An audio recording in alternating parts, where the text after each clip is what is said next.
Selamat datang Ibu Salma dan teman-teman semuanya. Kami anggota kelompok 2 mempersembahkan tugas video IPS kita yang berjudul Asal-usul Nenek Moyang Bangsa Indonesia.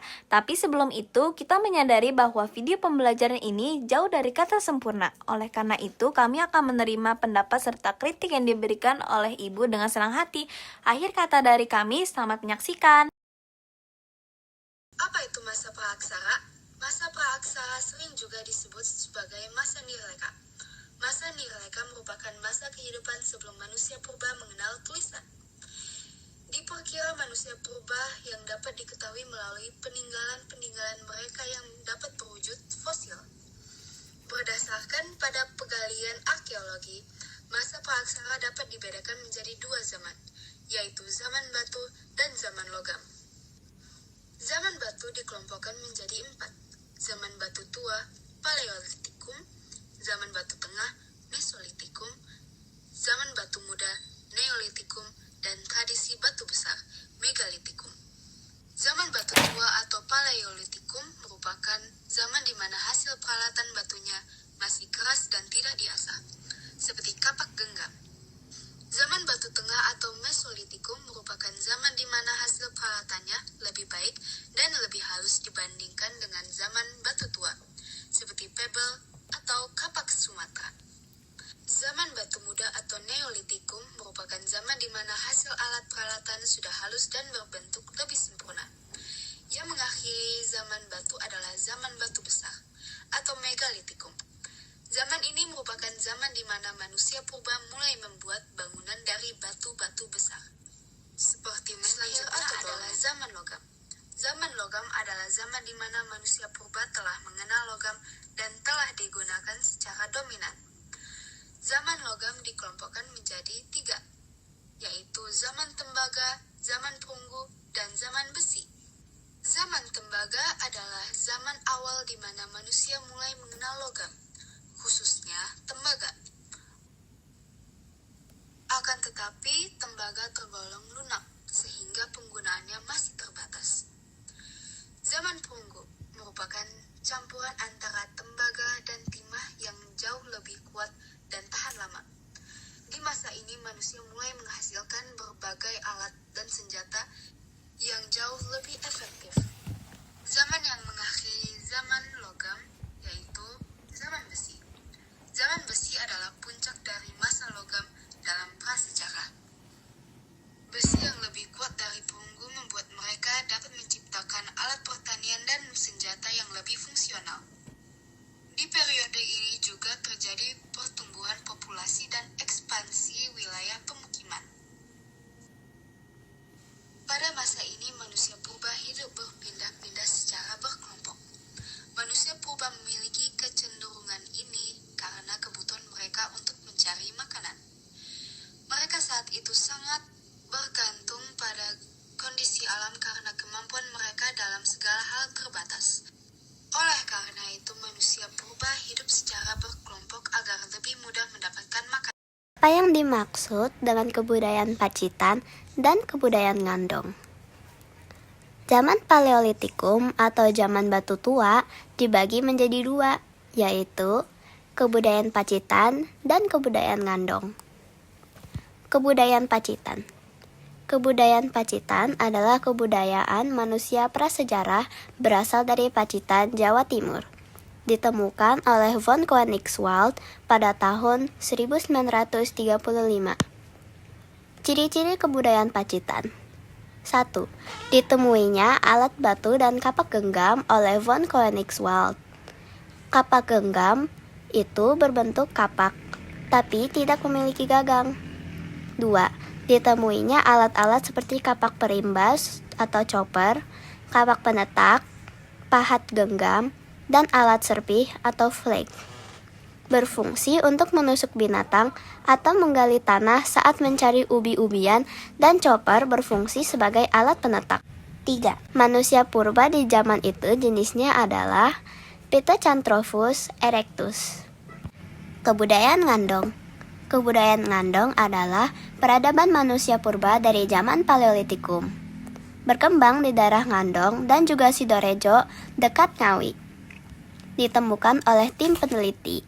dipimpin oleh WFF Open North bersama dengan Carol Terhaar dan GHR von Koenigswald pada tahun 1934. Ciri-ciri kebudayaan Ngandong. 1. Ditemukan alat-alat dari batu dan juga alat-alat dari tulang binatang dan tanduk rusa yang diperkirakan digunakan sebagai penusuk atau belati. 2. Alat-alat seperti tombak yang bergerigi. 3. Alat-alat ini sering disebut dengan flakes. Sebaran artefak dan peralatan paleolitik cukup luas di daerah-daerah Sumatera, Kalimantan, Sulawesi, Bali, Nusa Tenggara Barat, Nusa Tenggara Timur, dan Halmahera. Lalu di bawah ini adalah contoh alat-alat dari kebudayaan Pacitan dan Ngandong.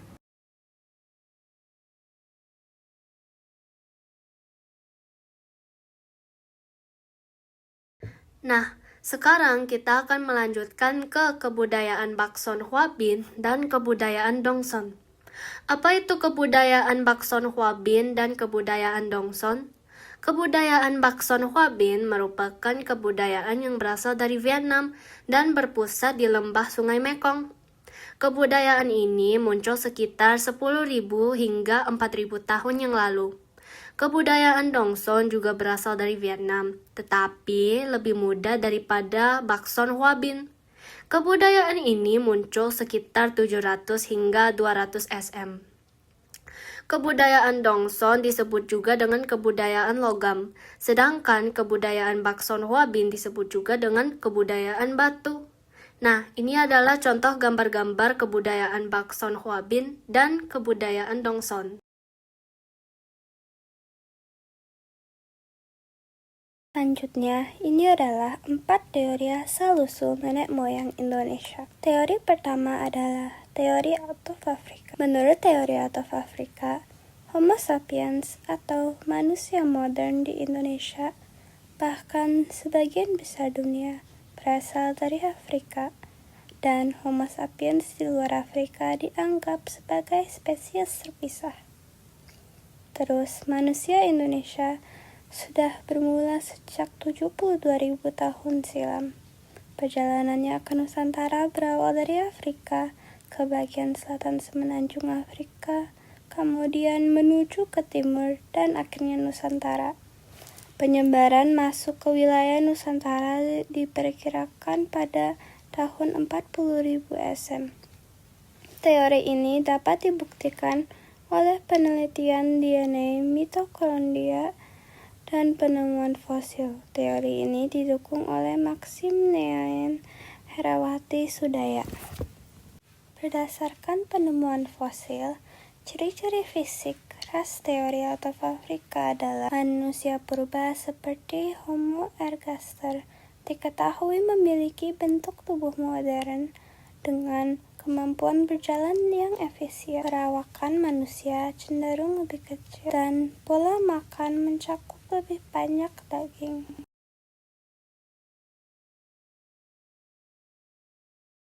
Nah, sekarang bagaimana cara melakukan teknik aci repair 2? Langkah ke-1 adalah buat model dari lilin dengan cara bentuk benda yang diinginkan terlebih dahulu menggunakan lilin. Langkah kedua adalah lapisi dengan tanah liat. Tutupi model lilin dengan tanah liat hingga membentuk cetakan. Nah, langkah ketiga adalah bakar cetakan. Panaskan cetakan yang sudah mengeras untuk melelehkan dan mengeluarkan lilin melalui lubang yang telah disiapkan di bagian atasnya. Langkah keempat adalah tuangkan logam cair. Tuangkan logam yang sudah dicairkan ke dalam rongga yang ditinggalkan lilin. Langkah kelima adalah biarkan dingin. Diamkan hingga logam di dalam cetakan benar-benar dingin dan mengeras. Langkah terakhir adalah hancurkan cetakan. Pecahkan atau hancurkan cetakan tanah liat untuk mengeluarkan hasil akhir benda logam yang sudah jadi. Nah, sekarang apa saja langkah-langkahnya untuk melakukan teknik bivalve? Langkah ke-1 adalah persiapan cetakan. Tahap awal dimulai dengan pembuatan cetakan. Cetakan ini harus memiliki rongga yang sesuai dengan bentuk benda yang ingin dihasilkan. Langkah keduanya adalah perakitan cetakan. Jadi, kedua bagian cetakan kemudian disatukan dan diikat erat menggunakan tali atau kawat. Langkah ketiga adalah peleburan logam. Sementara itu, logam yang akan digunakan dipanaskan hingga mencapai titik leburnya. Langkah keempat adalah penuangan logam. Setelah logam mencair sempurna, cairan logam dituangkan ke dalam cetakan melalui lubang yang telah disiapkan di bagian atas. Angka kelima adalah pendinginan. Cetakan yang telah diisi logam cair, kemudian dibiarkan mendingin secara alami. Langkah keenam adalah pembukaan cetakan. Setelah logam benar-benar dingin dan mengeras, ikatan pada cetakan dilepas dan cetakan dibuka dengan hati-hati. Teori out of Yunan.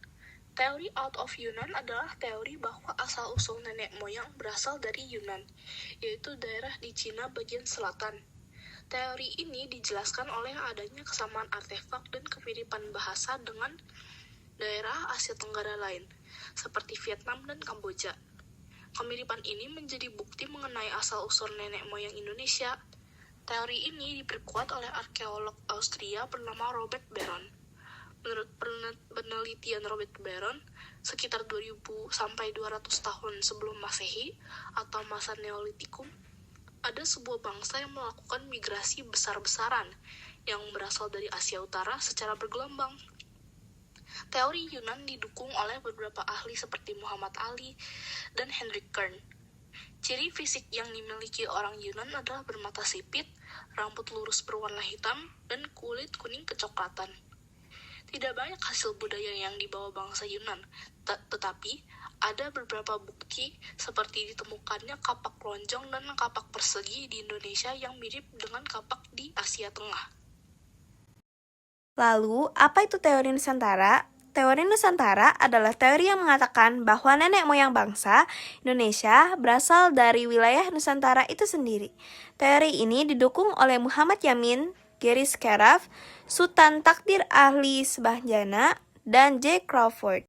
Menurut teori ini, wilayah Indonesia, Malaysia, Singapura, Brunei merupakan keturunan dari Homo soloensis dan Homo wajakenis. Kemudian, Sultan Takdir Ali Sebahjana mengatakan bahwa bangsa Melayu merupakan bagian dari penduduk asli Nusantara karena rumpun bahasanya yang sama. Menurut teori Nusantara, nenek moyang bangsa Indonesia memiliki kulit berwarna sawo matang dan tubuh berbadan sedang. Bangsa Melayu membawa hasil budaya yang sangat beragam, mencakup kebudayaan prasejarah seperti kapak corong, nekara, dan menjana perunggu dari Deutero Melayu, hingga hasil budaya modern berupa tarian seperti tarian Jepin dan seni sastra seperti pantun dan syair. Teori Taiwan. Teori out of Taiwan mengupakan bahwa asal-usul bangsa Indonesia adalah berasal dari Kepulauan Formosa atau wilayah Taiwan. Teori ini rupanya didukung oleh ahli bernama Harry Truman Simanjuntak yang mendasari argumen pada teori ini. Dasar utama dari teori out of Taiwan yang pertama adalah tidak adanya pola genetika yang sama antara kromosom manusia bangsa Indonesia dengan manusia dari bangsa Tiongkok. Masih berdasarkan teori ini, bahasa yang digunakan dan berkembang di Nusantara adalah bahasa yang masuk dari rumpun bahasa Austronesia.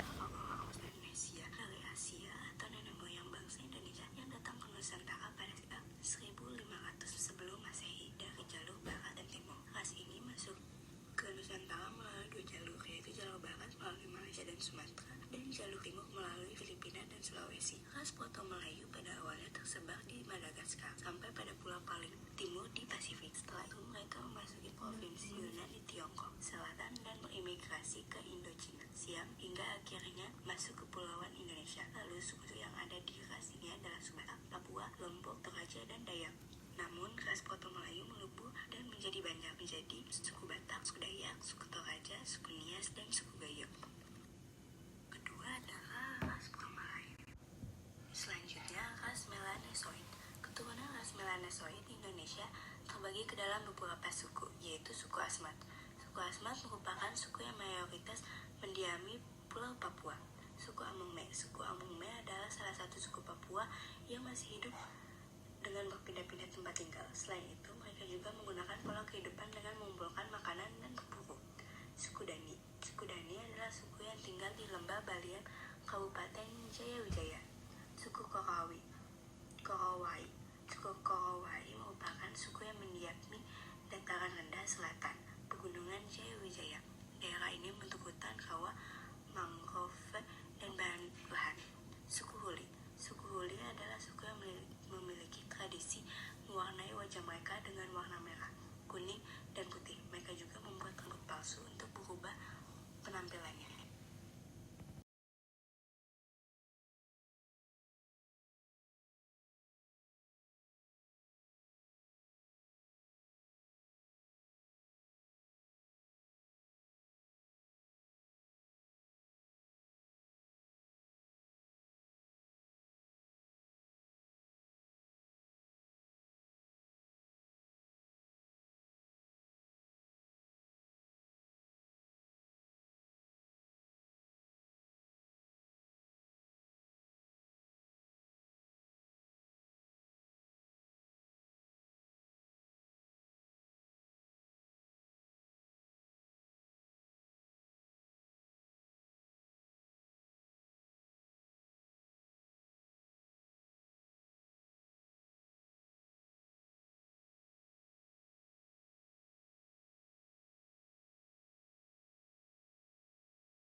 Ras Austronesia. Indonesia memiliki letak strategis berada di persampingan jalur perdagangan dan lintas internasional. Hal itu memungkinkan Indonesia pada zaman dahulu disinggahi oleh banyak penduduk asing. Salah satu nenek moyang mendominasi Indonesia diketahui adalah suku Austronesia. Indonesia menjadi salah satu tempat tujuan keperantauan suku Austronesia setelah mengarungi Tenggara Taiwan sepanjang pantai Asia Tenggara, lalu ke Indonesia dan Madagaskar. Suku Austronesia menjadi leluhur yang membawa cikal bakal kebudayaan dan bahasa Indonesia. Suku Austronesia juga turut andil memajukan pertanian Nusantara kala itu. Mereka memiliki teknologi irigasi maju seperti sengkedan dan teras ring. Rumpun Austronesia menyebar dan menetap hampir seluruh Indonesia, kecuali di wilayah timur seperti Papua, NTT, dan Maluku. Yang terakhir, nilai-nilai yang kita dapatkan dari masyarakat pada masa praaksara adalah kerjasama, karena manusia purba lebih banyak bekerja sama dalam mencari makan, dan seterusnya. Sederhana, mereka hidup sederhana karena belum ada teknologi. Kreatif, manusia pada zaman dahulu telah menciptakan alat-alat untuk memenuhi kehidupan, seperti tulang hewan. Berani, manusia zaman dahulu mengambil resiko dengan memburu binatang yang bahaya. Pintar, karena manusia dahulu belajar hidup berkelompok dengan cepat.